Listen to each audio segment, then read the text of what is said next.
اعوذ باللہ من الشیطان اللعین الرجیم بسم اللہ الرحمن الرحیم الحمد للہ رب العالمین والصلاة والسلام علی اشرف الانبیاء والمرسلین سیدنا و نبینا و شفیع ذنوبنا و حبیب قلوبنا و طبیب نفوسنا ابی القاسم محمد وعلی اہل بیتہ الطیبین الطاہرین المعصومین اما بعد وقد قال اللہ سبحانہ تبارک و تعالی فی کتابہ الکریم وهو اصدق القائلین وقولہ الحق بسم اللہ الرحمن الرحیم وبشر عباد الذین یستمعون القول فیتبعون احسنہ۔ عباد اللہ، اوصیکم ونفسی بتقوی اللہ۔ میں مسلسل جمعہ کے خطبات میں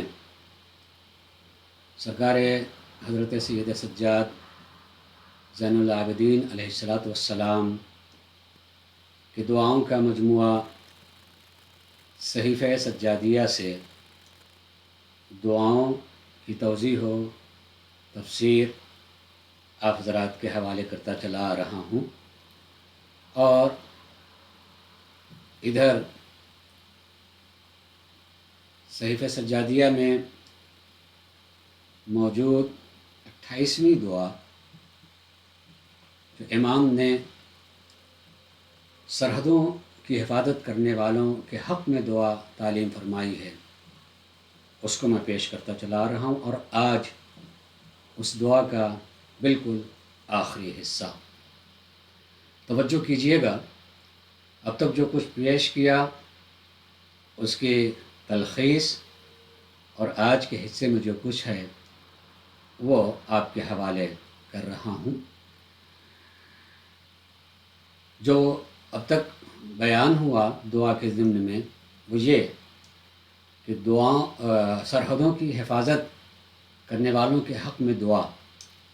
سرحدوں کے سلسلے میں نے کہا کہ جب بھی سرحد کا لفظ بولا جاتا ہے تو یقیناً زمین پر مادی اعتبار سے کسی چیز کی سرحد معین کی گئی ہے، حد معین کی گئی ہے کہ یہ حد ہے، یہ ہمارا ہے، یہ تمہارا ہے، اور اس پر نظر رکھنا کہ کوئی ہمارے ہاں دوسرا یوں ہی نہ آ جائے اور ہمارے ہاں سے کوئی دوسری جگہ بغیر اطلاع کے اور غیر قانونی اعتبار سے نہ چلا جائے۔ آنا جانا ہو تو قانونی ہو، علم کے ساتھ میں ہو، پتہ ہو کہ کیوں کوئی آ رہا ہے یا کیوں کوئی جا رہا ہے، کتنے دنوں کے لیے آ رہا ہے، کتنے دنوں کے لیے جا رہا ہے، اور اسباب اور علل کیا ہو سکتے ہیں، تاکہ اس طرح سے ہم اپنے ملک کی حفاظت کریں اور جانتے رہیں کہ کون آیا اور کون گیا اور کیوں آیا اور کیوں گیا۔ اس اعتبار سے ملک کی حفاظت اور تحفظ بھی یقینی رہے۔ لیکن اسی کے ساتھ ساتھ ان دعا کے ضمن میں یہ بات بھی پائی جاتی ہے کہ خالی زمینی ہی سرحد نہیں ہے، بلکہ اسی کے اعتبار سے مذہبی سرحدیں بھی ہیں، ایمانی سرحدیں بھی ہیں، سماجی اور معاشرتی سرحدیں بھی ہیں، عبادت وغیرہ کی بھی سرحد ہے، محبت و نفرت کی بھی سرحدیں ہیں۔ ہر ایک کی ایک حد ہوتی ہے اور اس کی بھی حفاظت کرنے والے ہوتے ہیں۔ دین کی حفاظت کرنے والے، مذہب کی حفاظت کرنے والے یہ بھی ہیں اور کرتے رہتے ہیں۔ ممکن ہے کہیں کسی کو معین کیا جاتا ہے، جیسے ملک کی سرحدوں کے لیے معین کیے جاتے ہیں حکومت کی طرف سے کہ آپ کا فریضہ اور آپ کا کام، اور آپ کے کام کے لیے آپ کو محنتانہ بھی دیا جائے گا، آپ کی تنخواہ ہوگی، مگر آپ کو اپنا حق ادا کرنا ہوگا کہ سرحد کی حفاظت ہو۔ لیکن دین کی حفاظت کے لیے، عقائد کی حفاظت کے لیے، ثقافت اور سماج اور معاشرے کی باتوں کی حفاظت کے لیے ممکن ہے ان باتوں کے لیے بھی معین کیے جائیں کہ اس کا خیال رکھنا، اور معین کیے گئے بھی ہیں بہت سارے زمانوں میں۔ جب مثلا دینی حکومت رہی ہو تو دینی اعتبار سے معین کیے جاتے ہیں کہ دیکھیں کہیں دین و دنیات میں کہیں سے دوسری چیزیں داخل نہ ہونے پائیں، اصل دین کی حفاظت ہوتی رہے۔ لیکن اگر دینی حکومت نہیں ہے اور دینی سلطنت قائم نہیں ہے، مذہبی حکومت نہیں ہے، ولایت نہیں ہے، تو ایسی صورت میں ہو سکتا ہے کہ حکومت کی طرف سے کہیں نہیں لیکن متدین لوگوں کے ذریعے سے، دیندار لوگوں کے ذریعے سے یہ خیال ہوتا ہے کہ نہیں، دین الہی ہے، اللہ تبارک و تعالیٰ نے اپنے دین کی حفاظت کے لیے نبیوں کو بھیجا ہے، اس کو پہنچانے کے لیے نبیوں کو بھیجا ہے، پھر حفاظت کے لیے ائمہ اطہار علیہ السلام کو معین کیا ہے۔ ائمہ اطہار علیہ السلام کے موجود نہ ہونے کی، یعنی موجود تو ہیں، ان کی غیبت کی صورت میں بہرحال ان کی نمائندگی کبھی تو خود امام نے اپنی طرف سے نمائندہ معین کیا ہے، اور اگر وہ ہمارے درمیان میں جس ظاہری اعتبار سے موجود نہیں ہیں تو ہمارا دینی فریضہ ہوتا ہے کہ ہم ان کی نمائندگی کریں اور دین کے، عقائد کے، مذہب کے، سماجیات اور اخلاقیات کے دینی اعتبار سے حفاظت کریں۔ اور ایسے محافظین ہوتے ہیں، ان کے حق میں دعائیں کرنی چاہیے، جو امام نے دعا کی ہیں کہ پروردگار عالم ان کی توفیقات بھی اضافہ کرتا رہے اور دین خالص اور دین حق و حقیقت کے حفاظت کرتے رہیں، حفاظت ہوتی رہتی ہے۔ ورنہ اگر وہ حفاظت کرنے والے نہ ہوں تو نہ جانے کہ دین کی اور مذہب کی کتنی صورتیں بن جائیں گی، کوئی دین سے مطمئن نظر نہیں آئے گا۔ اس حفاظت کے باوجود بھی اگر آپ دیکھیں، جو مذاہب اور مسالک وجود میں آتے چلے جا رہے ہیں اور بڑھتے چلے جا رہے ہیں، اور ہو سکتا ہے کہ ایک ہی ملک میں ایک دین، ایک مسلک سے متعلق لوگ اپنے عمل کے اعتبار سے مختلف ہوں، اپنے ماننے کے اعتبار سے مختلف ہوں۔ یہ کیوں ہوتا ہے صاحب؟ جب کسی نہ کسی طریقے سے مداخلت ہو جاتی ہے، پھر بھی سچے دین کے اور سچے معلومات کی حفاظت کرنے والے بہرحال اللہ کی طرف سے ہوتے ہیں۔ آج کے اس آخری حصے میں جو بات میں پہنچانا چاہتا ہوں، امام علیہ السلام نے جو دعا کی ہے ان کے حق میں کی ہے، جو اس بات کا خیال رکھتے ہیں کہ میں اگر حفاظت کر رہا ہوں تو خالی میں اپنے ہی بارے میں نہ سوچوں کہ میں نے حق ادا کیا، اس لیے کہ میں اپنی زندگی کے بارے میں جانتا نہیں ہوں کہ کتنا جیتا رہوں گا، کتنی میری حیات ہے، کب میری سانس رک جائے گی۔ میں اپنے اگلے کے بارے میں بھی سوچوں، کچھ ایسے لوگوں کو بنا کر کے جاؤں، بناتا رہوں کہ اگر میری آنکھ بند ہو جائے تو یہ سلسلہ رکنے نہ پائے، یہ سلسلہ باقی رہے۔ انہی ساری چیزوں کے لیے کہا تھا مدارس کا قیام، کہ اگر کچھ علماء کام کر رہے ہیں، کہ یقیناً کام کر رہے ہیں، مدارس اور حوزات کا قیام کرنا اس بات کے لیے ہوتا ہے کہ اسی سے اور پیدا ہوتے رہیں، ورنہ ایک زمانے میں کچھ علماء رہے اور پھر وہ نہ رہ گئے اور مدارس نہ ہوں، ان کی تعلیم جاری نہ رہے، پھر آئندہ کس طریقے سے ان کی حفاظت کرنے والے ہو سکتے ہیں؟ ان مدارس سے پڑھے لکھے، ان حوزے سے پڑھے لکھے وہاں کے سند یافتہ ہوں تو کسی حد تک وہ قابل اعتبار ہوتے ہیں، ورنہ اپنی ذاتی معلومات اور اپنے ذاتی خیالات کے اعتبار سے بہت سارے افراد ہوتے ہیں۔ اور بہرحال ہم جس معاشرے میں زندگی گزار رہے ہیں، اس زندگی میں تبلیغات یعنی بات کو پہنچانے کے لیے جو جگہ پائی جاتی ہے وہ اہم ترین جگہ ہے عزاداری، اور عزاداری میں افراد زیادہ جمع ہوتے ہیں، اور اس عزاداری کے لیے جو ممبر استعمال ہوتا ہے، اس ممبر پر آنے کے لیے بہرحال کسی واقعی مدرسے سے پڑھے ہوئے تعلیم یافتہ کی قید نہیں ہوتی، بلکہ ہم عام طور سے یہ کہہ رہے ہوتے ہیں کہ بھائی یہ ممبر حسین ہے، یہاں کوئی بھی آ سکتا ہے، بول سکتا ہے۔ تو ایک لمحے کے لیے سوچیں، حق ہے، ہم کسی کو روک نہیں رہے ہیں، مگر چونکہ ممبر حسین علیہ السلام کی اس قدر اہمیت ہوتی ہے کہ وہاں سے جو کچھ کہا جاتا ہے وہ دین اور عقیدہ بننے لگتا ہے، اس کو تسلیم کیا جاتا ہے، مانا جاتا ہے کہ ممبر حسین سے بات کہی گئی ہے۔ اور جو افراد سامعین کی سطح سے گفتگو کر رہے ہوتے ہیں، انہیں جو چیز سمجھا دیتے ہیں وہ سمجھ میں آ جاتی ہے۔ ہو سکتا ہے کہ واقعاً وہ کتابی چیز نہ ہو سکتا ہے کہ واقعاً وہ دینی چیز نہ ہو، مگر سننے والے کے سمجھ میں آ گئی ہے تو اسے تسلیم کر لیتا ہے، بات تو سمجھ میں آ گئی ہے۔ کسی چیز کو سمجھا دینا اور اس واقعے کو بتانا، حقیقت کو بتانا اور اس حقیقت کے فلسفے کو بتانا، جب تک آدمی تعلیم یافتہ نہ ہوگا، جب تک کہ اس نے اپنے زانوی ادب کسی درسگاہ میں اس نے تہ نہ کیے ہوگے، وہاں اس نے وہ بیٹھا نہ ہوگا، جانے گا نہیں، اس وقت تک اس میں وہ چیز نہیں پا سکتی۔ اس لیے امام علیہ السلام دعا کریں، ان کلمات کو پیش کر رہا ہوں، آخر میں دعا فرما رہے ہیں امام کہ اللہم وَأَيُّمَا مُسْلِمٍ حلف غازین خلف غازین، کہ پروردگارہ جو بھی مسلمان اپنے بات کے لیے بھی غازی، اپنے بات کے لیے بھی اس محافظ سرحد چھوڑے، اور مرابطاً فی دارہ، یا اپنے گھر میں جو ہے ایک حفاظت کرنے والا جو ہے بنائے، او تعہد خالفہ فی غیبتہ، یا اس نے عہد و پیمان لیا کہ جب میں نہ رہوں موجود تم میرے بعد جو ہے اور تم میرے پیچھے اس کام کو کرتے رہنا، اس طرح کرے۔ ان کے حق میں بھی سرکار سید سجاد علیہ السلام دعا کر رہے ہیں کہ جو مسلمان ایسا سوچے اور عملی طور پر ایسا کرے کہ اپنے بات کے لیے غازی اور مجاہد بنا رکھا ہے، اگر ملک کی واقعی سرحد ہی کی حفاظت کرنا ہو تو اس نے خود حفاظت کر کے اپنے بات کے لیے بھی اس طرح کی تربیت دی ہو لوگوں میں، اپنے گھر میں، کہ اگر میں نہ رہوں تو میرے بعد تمہارا فریضہ ہوگا، تم اس راستے پہ آنا اور تم یہ کام کرنا۔ اور ہو سکتا ہے کہ وہ اپنے گھر ہی میں حفاظت کر رہا ہو کہ کسی طرح کی جو ہے سماجی اور معاشرتی اور تعلیمات دین میں جو سچائی اور خلوص ہے اس میں کسی طرح سے کہیں دوسری چیز نہ آ جائے، جیسا کہ میں نے اس سے پہلے بھی اس حدیث کو پڑھا تھا کہ سرکار نبی کریم حضرت محمد مصطفیٰ صلی اللہ علیہ وآلہ وسلم کے فرامین میں ہے کہ گھر کا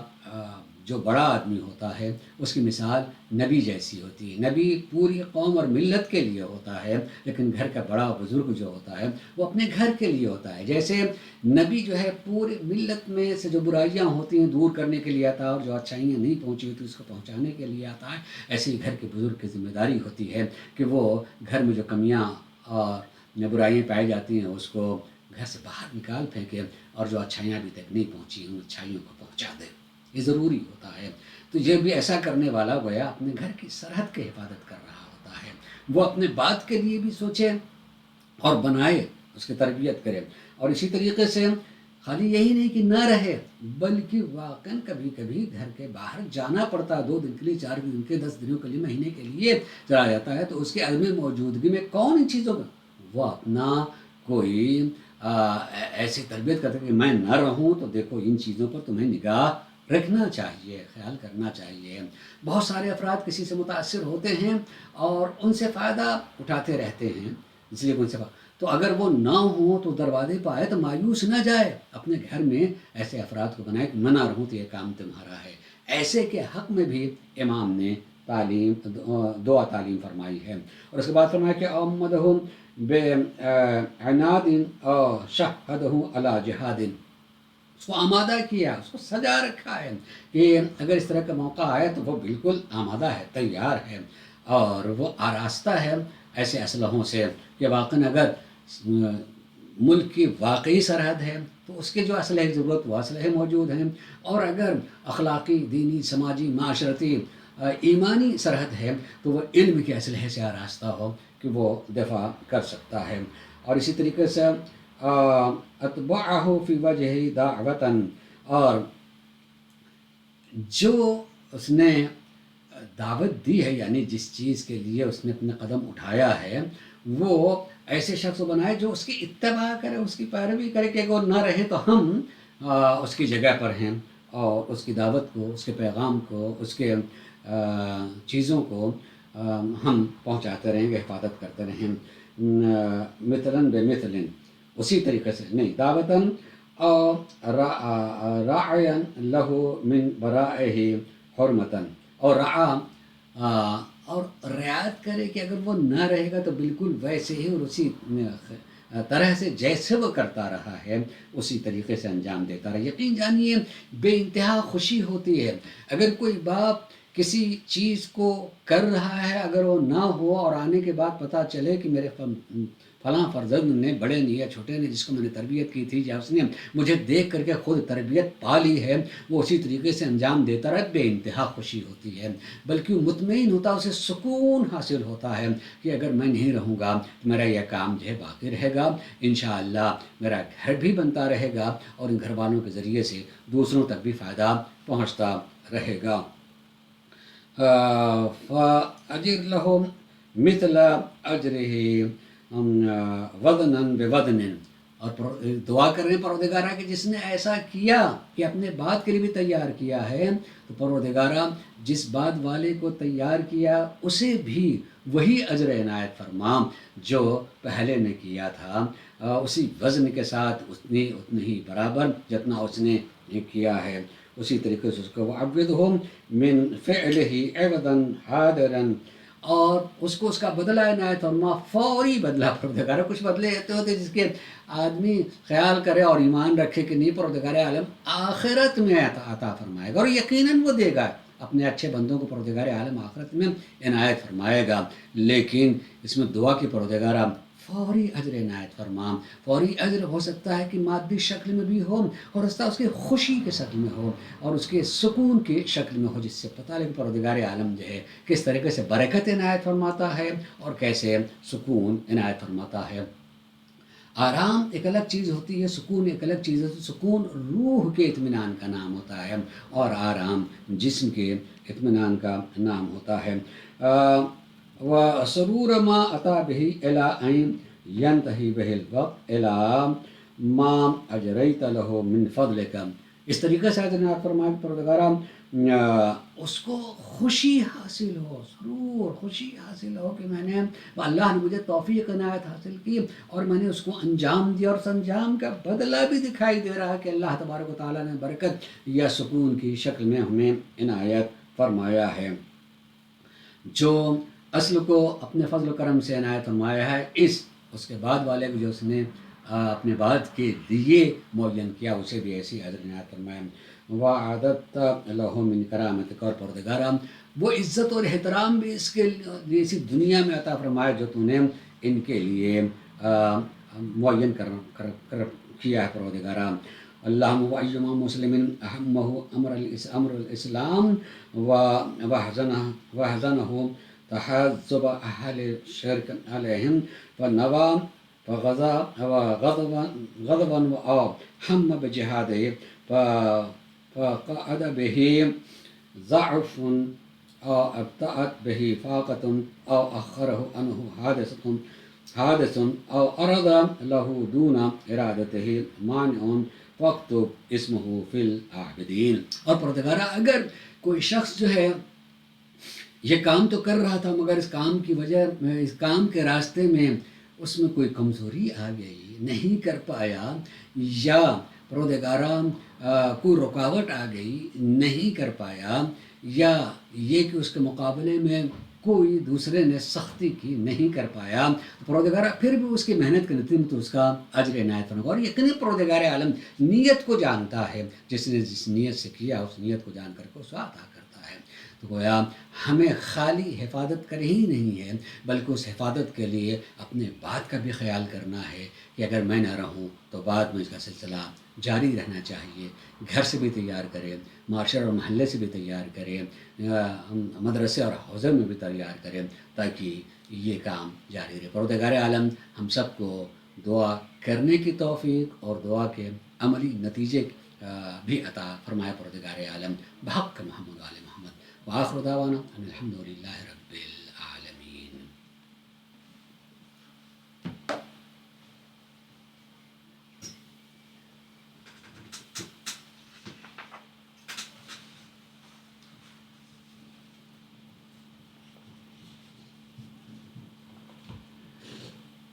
اعوذ باللہ من الشیطان اللعین الرجیم، بسم اللہ الرحمن الرحیم، الحمد للہ رب العالمین، والصلاة والسلام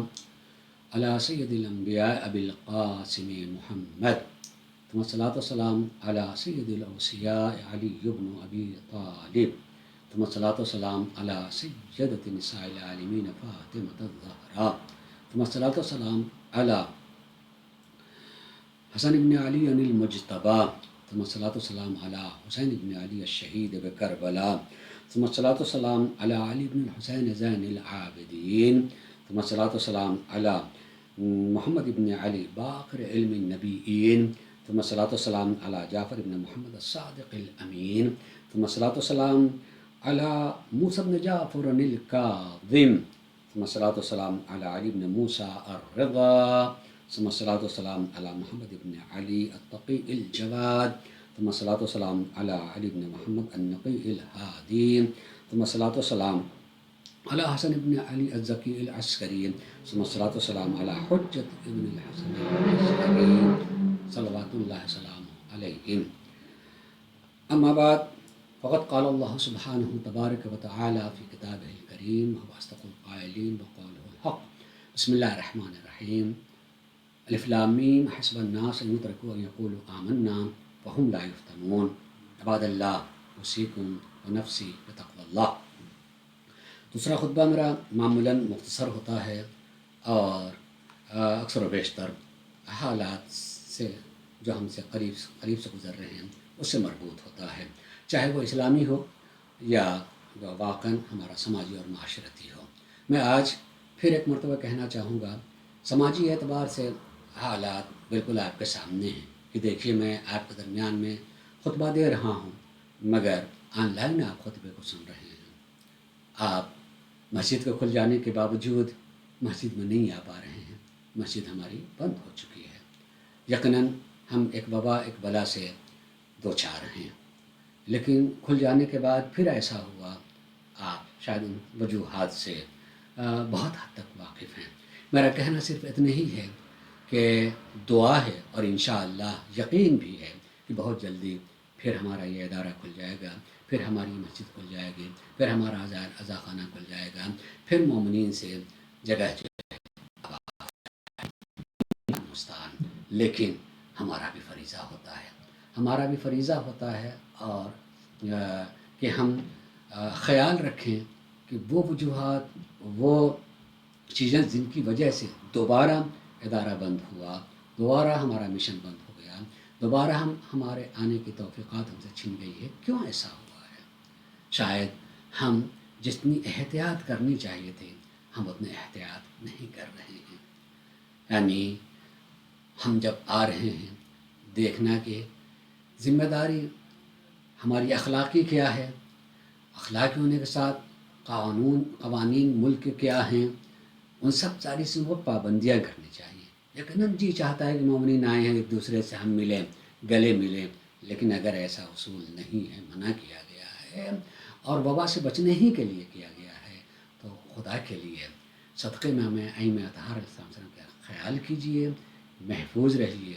دوسروں کو محفوظ بنائیے تاکہ ہم پھر کسی حادثے کے دو چار نہ ہو سکیں. اسی طریقے سے وہ مومنین جو وعدہ کرتے ہیں کہ ہم آئیں گے اور دیکھیں گے، یعنی رضاکارانہ طور پہ آتے ہیں اور مومنین میں اپنا وقت دے کر کے ان چیزوں کی طرف توجہ دلاتے ہیں، ان سے بھی تقاضا ہے کہ وعدہ کریں تو آئیں اور آنے کے بعد جو اپنے کام کو اور اپنے عہد و وعدے کو پورا کریں. یقیناً ہمیں جزا جن کے لیے ہم کر رہے ہیں ان سے نہیں، بلکہ جزا رضائے الہی، رضائے معصوم علیہ السلام سے ملنے والی اور یقینی طور پر ملے گی. لیکن جن لوگوں کے درمیان یہ کیا جا رہا ہے ان کا بھی فریضہ ہوتا ہے کہ ان کے ایک عام آدمی سمجھتے ہوئے نہیں بلکہ شکر گزار ہونا چاہیے کہ انہوں نے اپنا ٹائم دیا اور وہ قانون کی طرف متوجہ کرا رہے ہیں اور ہمیں ان کے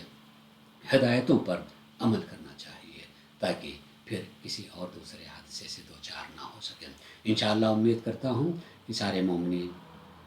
دعا بھی کریں اور جلدی سے ہمارا یہ مشن کھلے اور ہم ان باتوں کا خیال کر کے ساری چیزوں پر عمل کریں انشاءاللہ المستعان. دوسری بات یہ کہنا ہے کہ یہ مہینہ اب ختم ہونے کو جا رہا ہے اور اس مہینے کی بالکل آخری تاریخ میں ہمارے اور آپ کے نم امام حضرت امام محمد تقی علیہ السلام کی شہادت کی تاریخ ہے. ان کی یاد بھی انشاءاللہ مجلس کی شکل میں منائی جائے گی، اس میں بھی آپ حضرات شریک ہوں گے اور ابھی امید یہی سی امید دکھائی دے رہی ہے کہ بظاہر عملی طور پر ہم مشن میں نہیں آ پائیں گے، ایسی ہی آن لائن مجلس ہوگی. پھر دعا کریں گے کہ مولا کے صدقے میں جو ہے ہمیں پھر کھلا ہوا ادارہ ملے. لیکن چند باتیں کہنا چاہوں گا. ایک یہ کہ ہمارے نم امام معصومین علیہ السلام میں خصوصیت سے ائمہ اطہار علیہ السلام میں سب سے کم عمر آپ کو نصیب ہوئی ہے. معصومین میں تو یہ دوسرے ہیں لیکن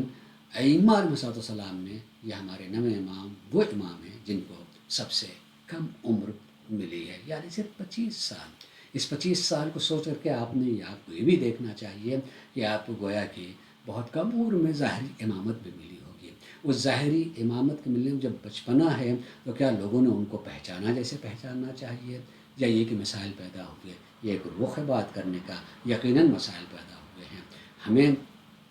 آج اس بات پر فخر ہونا چاہیے کہ اتنا زمانہ گزر جانے کے باوجود بھی ہم بہرحال ایسے امام اور اپنے ایسے آقا کے ماننے والے ہیں کہ ہمارے ذہن میں بھی نہیں آیا، ہم کبھی سوچتے بھی نہیں ہیں کہ بچپنے میں کوئی امام ہو سکتا ہے، اتنا بچہ جو ہے کیسے امام ہو سکتا ہے، بلکہ ہمارا دل اتنا ایمان سے منور ہے کہ ہم یہ مانتے ہیں کہ نہیں، امام امام ہوتا ہے۔ جس دن اس دنیا میں آنکھ کھولتا ہے اس دن بھی امام ہے، جس دن اس دنیا سے جا رہا ہوتا اس دن بھی امام ہوتا ہے، سارے علوم سے آگاہ اور آراستہ ہوتا ہے۔ اسی امام کے ایک قول کو خالی پیش کروں گا، اور وہ قول یہ ہے کہ امام نے فرمایا ہے کہ اللہ تبارک و تعالی کا یہ کہنا ہے کہ جو بندہ میرے کم عطا پہ راضی ہو جائے گا، ہم اس کے کم عمل پر بھی راضی ہو جائیں گے۔ دیکھیے ہم فریادی ہوتے ہیں، اللہ عادل ہے کہ نہیں عادل ہے، وہ کسی کو اتنا دیے ہوئے، ہم کو اتنا دیے ہوئے۔